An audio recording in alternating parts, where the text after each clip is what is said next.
সাবেক সেনাপ্রধান general আজিজকে visa নীতি নয় ভিন্ন বিষয়ে ভিসা নিষেধাজ্ঞা দিয়েছে যুক্তরাষ্ট্র, আর এই বিষয়টি খতিয়ে দেখছে সেনাবাহিনী।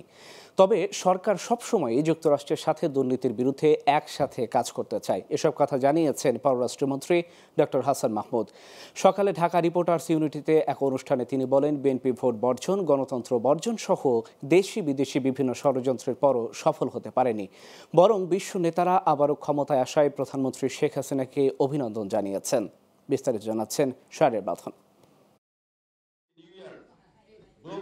মঙ্গলবার ঢাকা রিপোর্টার্স ইউনিটির মিট দ্য প্রেস অনুষ্ঠানে যোগ দেন পররাষ্ট্রমন্ত্রী ডক্টর হাসান মাহমুদ। দেশের গণতান্ত্রিক প্রক্রিয়াকে বাধাগ্রস্ত করার অপচেষ্টা চালিয়েছেন। সাংবাদিকদের এক প্রশ্নের জবাবে পররাষ্ট্রমন্ত্রী জানান, সাবেক সেনা প্রধান জেনারেল আজিজকে ভিন্ন বিষয়ে ভিসা নিষেধাজ্ঞা দিয়েছে যুক্তরাষ্ট্র। জেনারেল আজিজের বিরুদ্ধে যে ব্যবস্থাটা নেওয়া হয়েছে সেটা অন্য অ্যাক্টের অধীনে করা হয়েছে। যেহেতু সেনাবাহিনীর বিষয়, এটা আমি এই মুহূর্তে কিছু বলতে চাই না। যেহেতু সাবেক সেনাপ্রধান, এটি সেনাবাহিনীর বিষয়।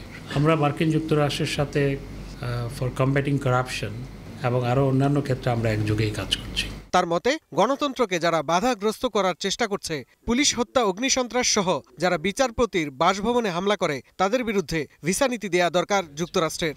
হ্যাঁ, অবশ্যই গণতন্ত্রকে বাধাগ্রস্ত করার জন্য যদি ভিসা নীতি প্রয়োগ করা হয়, তাহলে যারা গণতন্ত্রকে সত্যিকার অর্থে বাধাগ্রস্ত করছে, পুলিশকে পিটিয়ে হত্যা করছে, হাসপাতালে হামলা চালাচ্ছে এবং প্রধান বিচারপতির বাসভবনে হামলা চালাচ্ছে, গণতন্ত্রকে বাধাগ্রস্ত করছে, মানুষ পুড়িয়েছে, গণতন্ত্রকে বাধাগ্রস্ত করার জন্য নির্বাচন ভণ্ডুল করার লক্ষ্যে, তাদের উপরে তো সেটি প্রয়োগ হওয়া প্রয়োজন বলে আমরা মনে করি।